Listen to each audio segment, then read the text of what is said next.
I'm going to be doing with Misty is a little desensitizing and getting her to move forward. Yes, I'm kind of getting her to lead with me. I'm putting a light pressure on her so that she continues to move off the pressure. I rode her yesterday and she did well. I just want her to continue to follow me and have her move off. So now I'm going to turn and ask her to go. I'm going to do some desensitizing with her as well. So all I'm going to do is I'm going to toss my lead rope over. As you can see, she flinched there a little bit, and now she didn't move. So I'm just going to revisit this. It's always a good idea to do, in my opinion.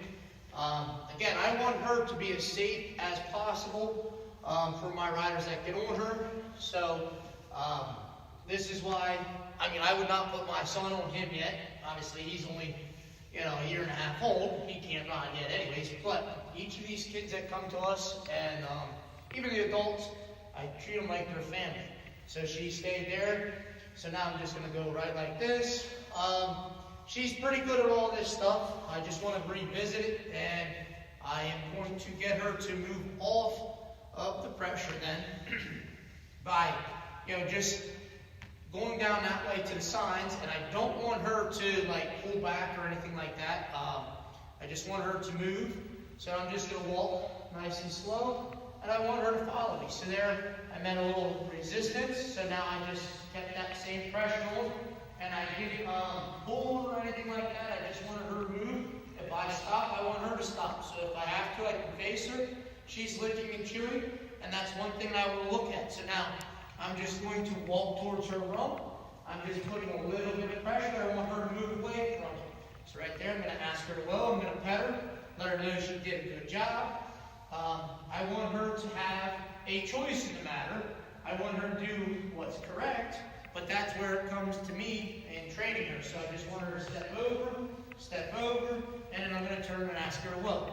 So now I want her to step over that way with minimal pressure with my hands.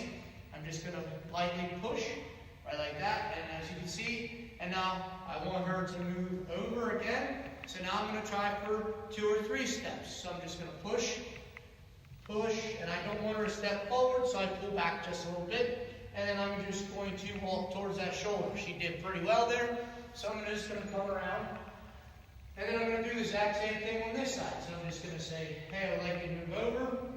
She got a little tense there. I don't know if you can see it, she's looking around a little bit. I'm just going to do that again, 2, and then 3, that one was behind, so I'm going to stay with it one more time, right like that. I'm, again, not putting much pressure on her now. I want her to follow me. So I'm going to step over right here like this.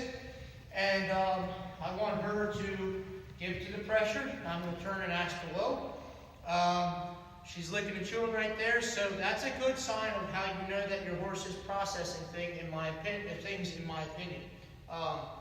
If you like what we put on our channel, please like and subscribe.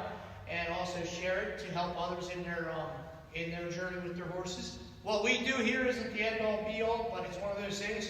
This is perfect. I want her to be cocked right like this, and we can just move on from that. So I'm going to ask her to lunge, but she's doing really